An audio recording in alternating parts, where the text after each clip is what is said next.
हमारे YouTube channel पर आप सभी का स्वागत है। फिर से आपको बता दें कि खेसारी लाल का नया बोलबम का सॉन्ग आ रहा है। जिस बोलबम का सॉन्ग का नाम है हिरौआ बम। हिरौआ बम को आप लोग सपोर्ट कीजिए। और ये बम जानते हैं बोलबम सॉन्ग खेसारी लाल के अपने चैनल पर आ रहा है।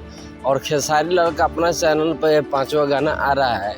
आप लोग इस गाने को हिरौआ बम को अधिक से अधिक प्यार दीजिए और इस गाने का आनंद उठाइए। जानते हैं इस गाने में बहुत बेहतरीन तरीक़ा से इस गाने को सजाया गया और बनाया गया है, समझे। और बता दें कि खेसारी लाल का एक गाना हिरौआ बम हमको लग रहा है कि टॉप 1 नंबर पर जाने वाला है। और खेसारी लाल का ये गाना 2023 का सबसे बड़ा गाना होने वाला, क्योंकि वो खेसारी लाल के म्यूजिक वर्ल्ड कंपनी से आ रहा है। खेसारी लाल खुद का अपना चैनल से आ रहा है।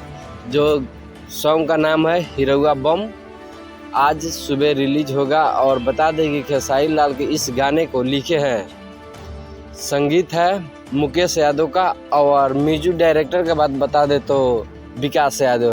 फीमेल सिंगर शिल्पी राज का भी है। और मिलते हैं नेक्स्ट वीडियो में, तब तक देखते रहिए इस वीडियो को।